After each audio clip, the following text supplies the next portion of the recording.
জীবন যাপন করছি। আমাদের সহকর্মী আমাদের ভাই যখন বলে ফোন দিয়ে, ভাই আমি আমার সন্তানের ওষুধ নিতে পারছি না, ভাই আমি আমার মায়ের চিকিৎসা করতে পারছি না, তখন আমাদের হৃদয়ে রক্তকরণ হয়, আমাদের হৃদয়ে রক্তকরণ হয়।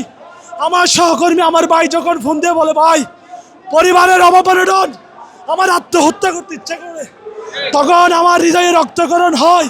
আমি দুই হাত জোর করে মাননীয় সরকার প্রধানের কাছে অনুরোধ করছি, আমাদের প্রাণের প্রতিষ্ঠান, যে প্রতিষ্ঠানকে মায়ের মতো ভালোবাসি, বাবার মতো ভালোবাসি, সন্তানের মতো দীর্ঘ 60 বছর আগলে রেখেছি, সেই প্রতিষ্ঠানে আমাদের চাকরি পুনর্বহাল করুন, গ্রাহককে সেবা দিতে দিন।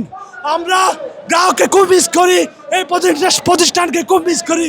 আমরা ব্যাংক ম্যানেজমেন্টের প্রতি, গভর্নর স্যারের প্রতি আকুল আবেদন, আমরা মশরুম পরিবার নিয়ে মানবেতর জীবন যাপন করছি, আপনি আমাদের চাকরি পুনর্বহালের ব্যবস্থা করে দিন। আমার পারিবারিক অবস্থা তো খুবই খারাপ, আমার বাবা নেই, আমার ভাই নেই, আমি আমার পরিবারের একমাত্র আর্নিং পার্সন ছিলাম।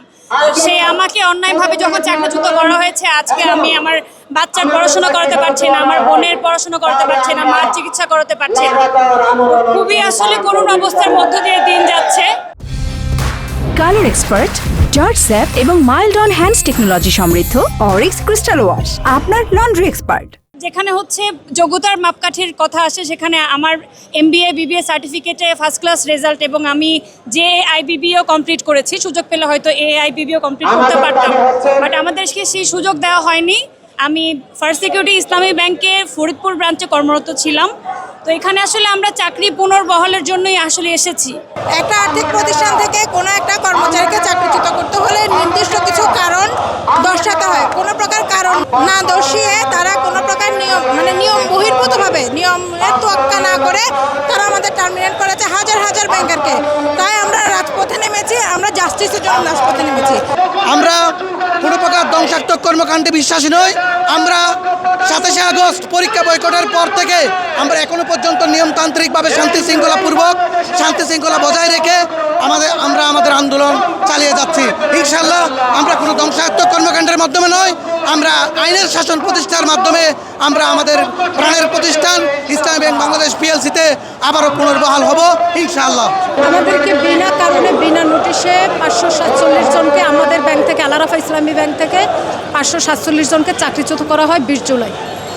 আবার এভাবে আরও অন্যান্য ব্যাংক থেকে 10,000-এর উপরে চাকরিচ্যুত করা হয়েছে।